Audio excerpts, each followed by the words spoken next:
Good morning friends. आपको विदित हो कि भारत के संविधान के आर्टिकल 315 से 323 के बीच में संघ लोक सेवा आयोग यूपीएससी और राज्य लोक सेवा आयोग की स्थापना, इनके कार्यों के संबंध में उल्लेख किया गया है और इसी के अनुच्छेद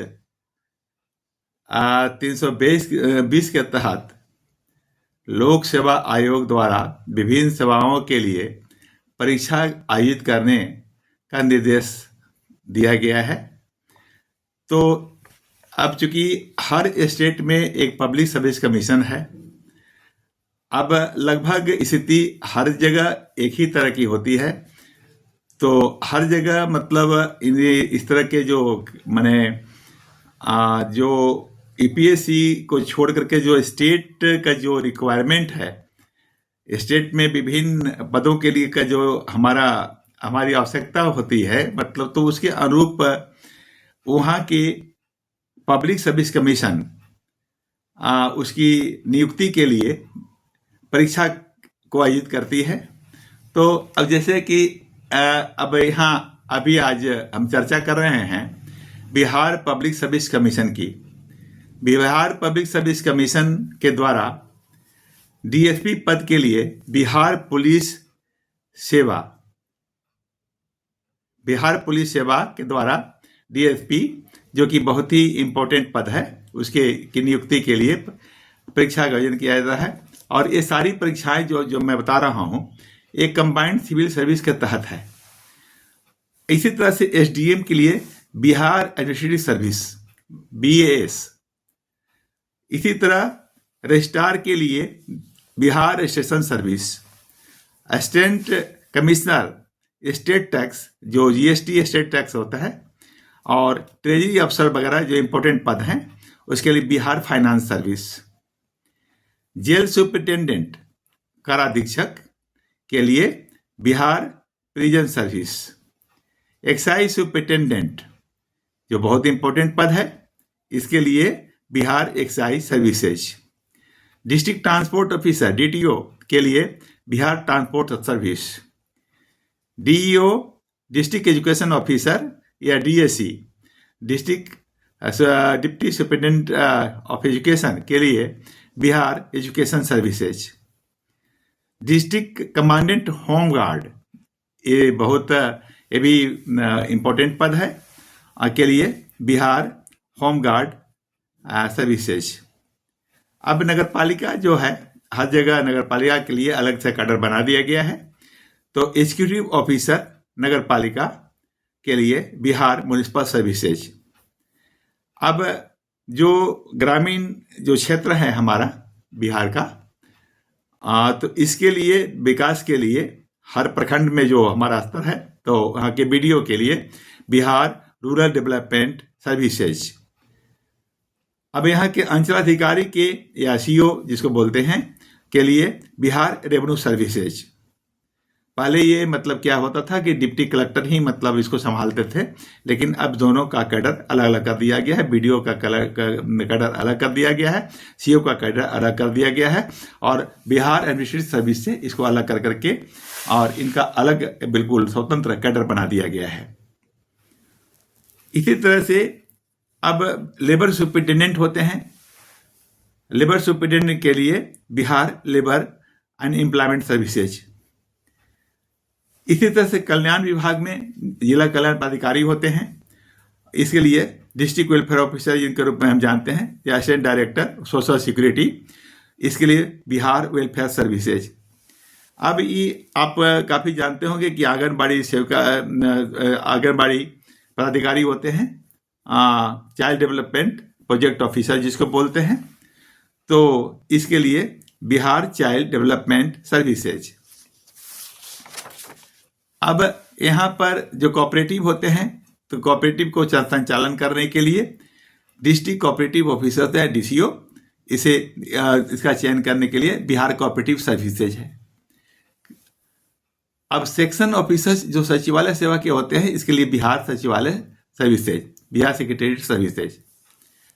इसके ये तो सभी सिविल सर्विसेज में आते हैं। इसके अतिरिक्त भी BPSC बहुत सा इम्पोर्टेंट एग्जाम कंडक्ट करता है, जैसे बिहार जुडिशियल सर्विसेज, बिहार न्यायिक सेवा, इसके द्वारा सिविल जजेज की नियुक्ति होती है। और इसी के तरह बिहार अभियंत्रण सेवा, जिसके द्वारा बिहार के अंदर विभिन्न इंजीनियरिंग विभाग जैसे PhD, PWD, बिल्डिंग, रोजगार, RCD, ये सब में जो असिस्टेंट इंजीनियर माने बेसिक पद यही है, तो इसके लिए असिस्टेंट इंजीनियर सहायक अभियंता के लिए बिहार अभियंत्रण सेवा।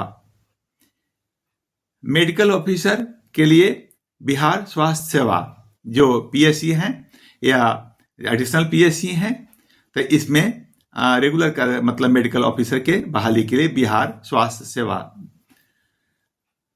और जो कॉलेज हैं, यूनिवर्सिटी हैं, वहाँ की बहाली के लिए बिहार विश्वविद्यालय सेवा। और इसके लिए के द्वारा जो है से प्रोफेसर, असिस्टेंट प्रोफेसर या लेक्चरर के रूप में हम नियुक्ति के लिए एग्जाम कंडक्ट किया जाता है BPSC के द्वारा।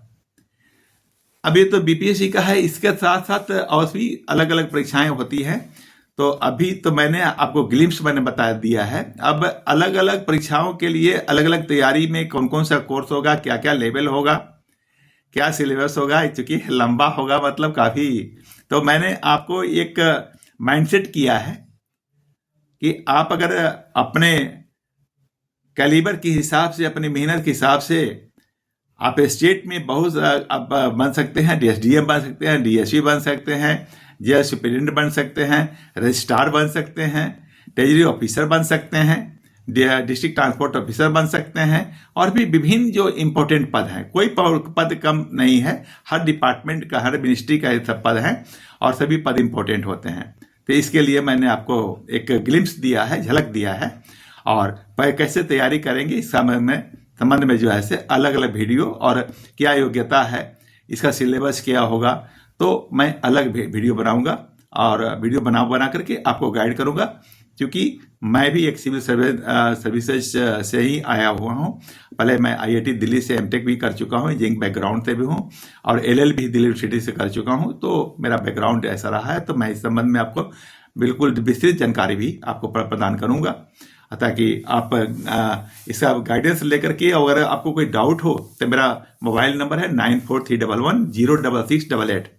आप निश्चित होकर के आप मेरे से कंसल्ट करें और मैं उचित आपको मार्गदर्शन दूंगा। और जहां कहीं भी दिक्कत होगी, चाहे आप जिस भी विषय के संबंध में, और मैं जानता हूँ तो निश्चित बताऊंगा, अगर नहीं जानता होगा तो इसे कहीं से रेफरेंस लेके बताऊंगा या आपसे क्षमा याचना कर लूंगा।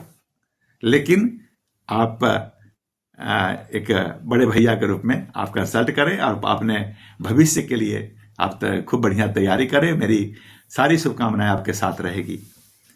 अब अगली बार आगे हम चलते हैं। अब बिहार स्टाफ सिलेक्शन कमीशन, हमने आपको कल स्टाफ सिलेक्शन कमीशन सेंट्रल के बारे में बताया था, आज बता रहे हैं बिहार स्टाफ सिलेक्शन कमीशन के द्वारा। तो एक कंबाइंड ग्रेजुएट लेवल एग्जाम होता है, जिसके द्वारा कौन कौन से पद के लिए एग्जाम किए जाते हैं। असिस्टेंट सेक्शन ऑफिसर, ASO जिसको बोलते हैं। दूसरा है प्लानिंग असिस्टेंट। तीसरा है जूनियर स्टैटिस्टिकल असिस्टेंट। चौथा है इंडस्ट्रियल एक्सटेंशन ऑफिसर, इंपॉर्टेंट पद। फिर पांचवा है डाटा एंट्री ऑपरेटर। इस पदों के लिए जो कंबाइंड ग्रेजुएट लेवल है, मतलब ग्रेजुएशन लेवल पर जो staff selection commission, Bihar staff selection commission exam conduct करता है, उसके बारे में मैंने आपको जानकारी दी है। और जो इंटरमीडिएट स्तर पर भी है एग्जाम कंडक्ट करता है स्टाफ सिलेक्शन कमीशन, इसमें भी बहुत इंपॉर्टेंट पद हैं। और कोशिश करनी चाहिए कि इसमें से जो भी आपको मिलेगा बहुत ही मतलब आपके भविष्य के लिए बहुत फलदायी रहेगा। और इसमें प्रमोशन भी है, सब में है। ऐसा नहीं है कि आप बेसिक पद पर ही बहाल होंगे तो वहीं पर आपकी सेवानिवृत्ति हो जाएगी, रिटायरमेंट, ऐसा नहीं है। आपको हर स्टेज पर मतलब 10 साल 12 साल के बाद एक प्रमोशन होते रहता है। प्रमोशन होकर के इसी के साथ अब देखिए इंटरमीडिएट स्तर का जो एग्जाम है, तो उसमें के द्वारा जो सिलेक्शन होता है, यह बहुत इंपॉर्टेंट पद राजस्व कर्मचारी। दूसरा पंचायत सचिव। तीसरा फॉरेस्ट ऑफिसर। चौथा सचिवालय सहायक। पांचवा सब इंस्पेक्टर पुलिस। पांचवा लोअर डिवीजन क्लर्क LDC और UDC। हर विभाग में, हर कार्यालय में जो सारे फाइलों का निष्पादन करते हैं, संचालन करते हैं। निष्पादन तो ऊपर में फाइल बढ़ाएंगे, लेकिन अगर इनके हाथ में बहुत सारे फाइल कस्टोडियन होते हैं।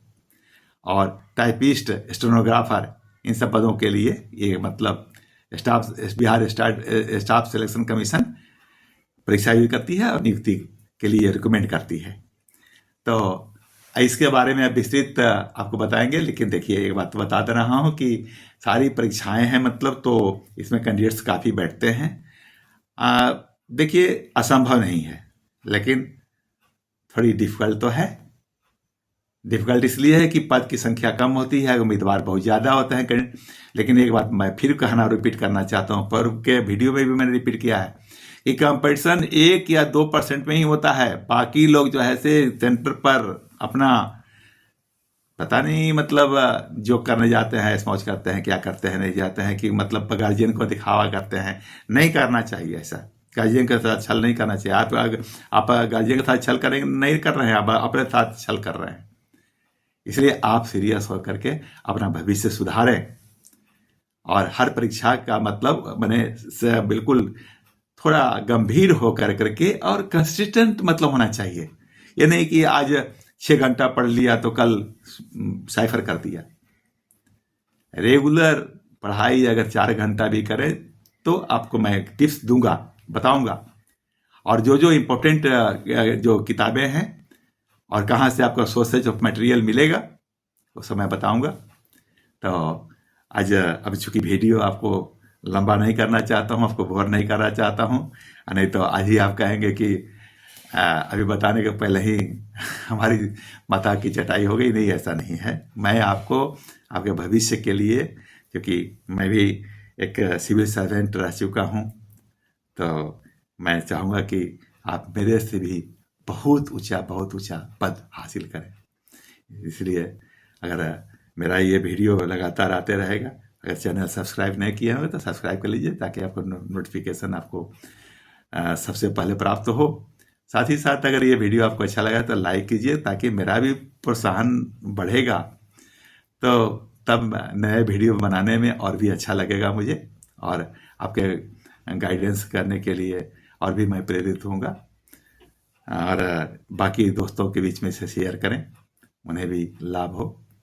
और उनके तरफ से भी अगर कोई कमेंट है तो कमेंट सेक्शन में डाल करके पूछ भी सकते हैं। मैं उसका अपने तरफ से आपको बिल्कुल सटीक जानकारी देना चाहूँगा, क्योंकि मैं एक अधिकारी रह चुका हूँ। मैं आपको ब्लफ नहीं दूंगा, आप विश्वास रखें। इसी के साथ आपका दिन मंगलमय हो। बहुत बहुत धन्यवाद।